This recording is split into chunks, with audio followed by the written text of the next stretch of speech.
All right, in this final video for this day of lectures, what we're going to do is look at how we kind of pictorially diagram this process of phase changes, and then how we can use that diagram to calculate the energy required to go through a variety of phase changes, not just one phase change. So I'm going to go back to the boiling water example. So again, let's put a pot of water on the stove and we're going to boil it. So turn on the heat and we're going to heat it up to boiling. So when it gets up to the boiling point, what approximate temperature is that for it to start boiling? It's about 100 degrees Celsius. Okay. And let's give it some time. What's going to happen to the amount of the liquid? That's not a trick question. It's open to the atmosphere. It's going to go down, but it's still boiling. Um, what's the temperature of that water now? Still 100 degrees Celsius. When you reach a phase transition, like something melting or something boiling, the energy that's added doesn't change the temperature of that particular substance. What you are doing is supplying energy to overcome intermolecular forces. So that's so important. I'm going to write it down and you should too. When you reach a phase transition, like looking at like melting point or boiling point, the energy that is added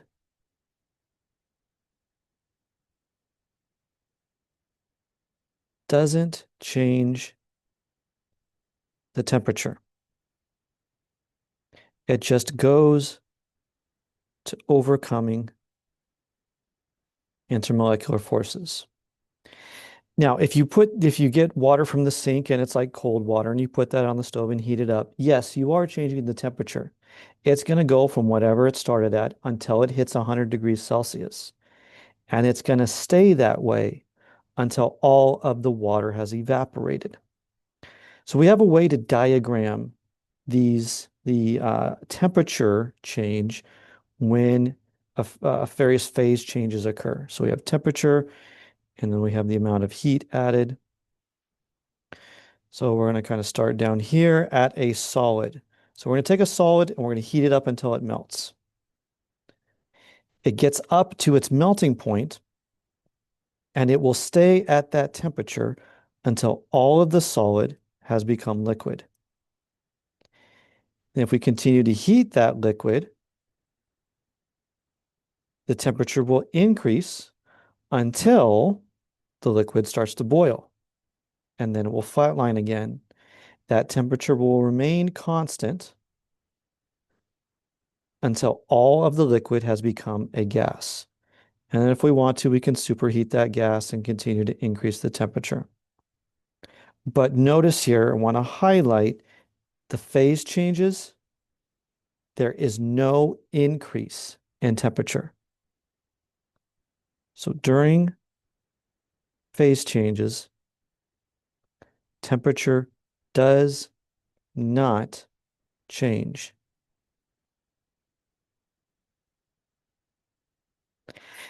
And in fact, for any process on this is what we call a heating curve, we could look at one process and figure out how much energy is used in that process. We could look at multiple processes and add up to find out what the total amount of energy that is supplied. So we could look at going from, say, just this here, just melting a solid until it gets to its melting point. I'm sorry, heating up a solid until it gets to its melting point. And we already know how to calculate that. That's something we did in our thermochemistry chapter. The amount of heat is equal to the mass times its specific capacity times the change in temperature. And we can do that for this process, same thing here, as well as here. Now, what about the phase changes? How do I figure out the energy when something is melting or something is boiling? So that's the yellow underlined parts or highlighted parts there. I'm going to use the delta H of fusion if it's melting, or the delta H of vaporization if it's boiling. And here's how this will come about.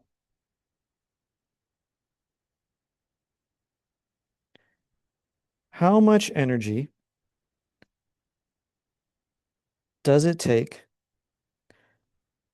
to turn 10 grams of ice at negative 10 degrees Celsius? Let's give it a few more decimal points here. Into steam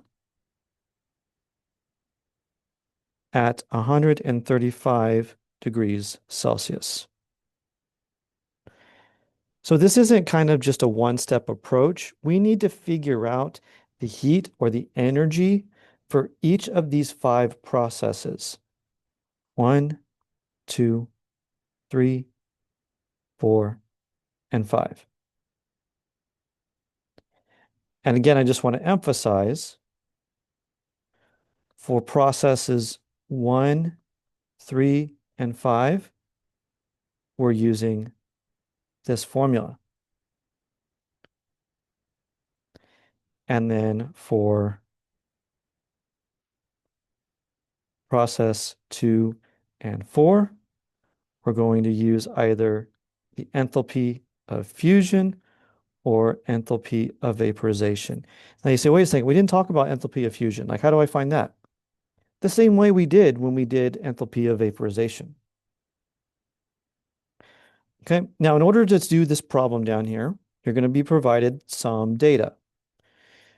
All right, the specific heat of ice is 2.095 joules per Kelvin per degree Celsius.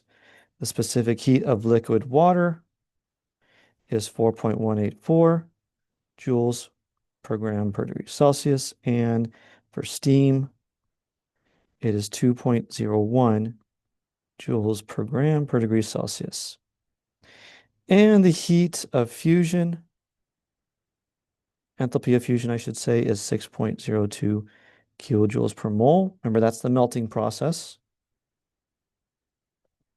And the enthalpy of vaporization is 40.7 kilojoules per mole. One thing to make a note of, usually the enthalpy of vaporization is a lot higher than fusion, because when you're melting something, you're just overcoming a little bit of the intermolecular forces because the molecules are still associated with each other. But to vaporize them, you have to overcome every single intermolecular force. So that requires a lot more energy to do that. So let's go through every single step here. Let's start at step 1. We're going to take a solid at minus 10 degrees Celsius and heat it up to 0 degrees Celsius. So for that process where we're changing temperature, we need a formula that deals with change in temperature. So I'm going to take my 10 grams of water or of ice and the specific heat capacity of ice.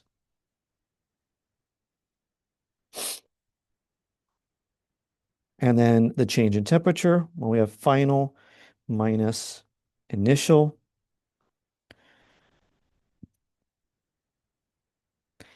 And that comes out to 209 joules. Now, what I'm going to do here first, because notice that we have some things that are in joules, some things that are in kilojoules. I'm just going to say, I'm going to make everything kilojoules.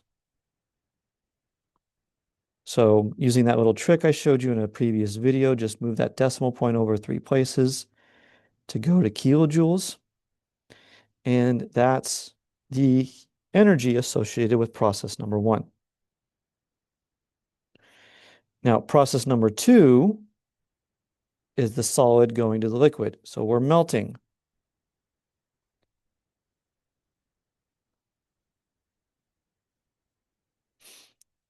So because temperature is not changing, I'm going to use the enthalpy of fusion as part of this. So I'm going to take my 10 grams of water, convert it to moles,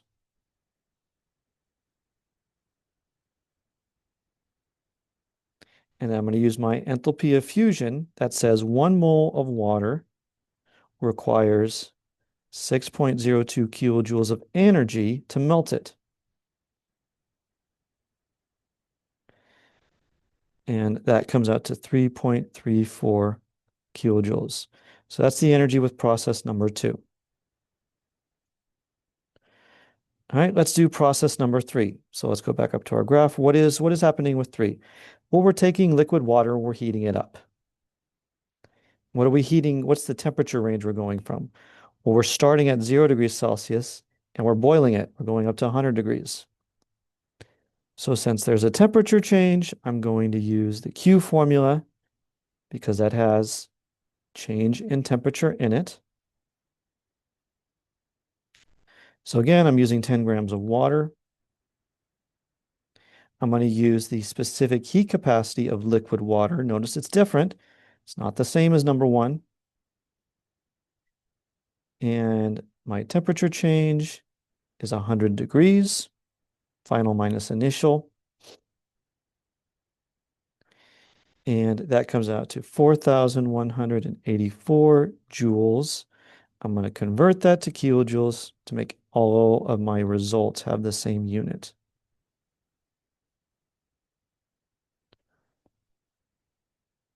All right, then in number 4, what's process number 4? Process number 4 is the vaporization process. I'm not changing the temperature in number 4, so I have to use some conversions.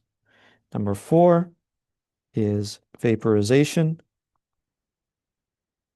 going from a liquid to a gas. So it looks exactly the same as number 2, except I'm going to use the enthalpy of vaporization. So I got to convert grams of water to moles of water.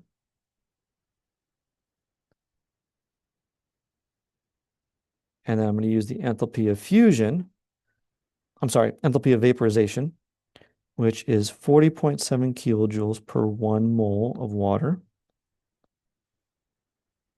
And that comes out to 22.6 kilojoules.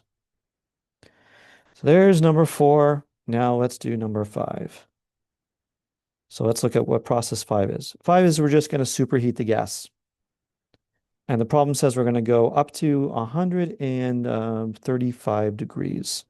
So we're going from 100 degrees to 135 degrees. Since there's a change in temperature, I'm going to use the Q formula.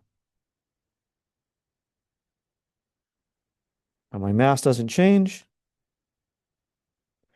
The specific heat capacity of water vapor is different than the other two, so don't miss that. And then I have my delta T. And that comes out to 704 joules. Let's convert that to kilojoules.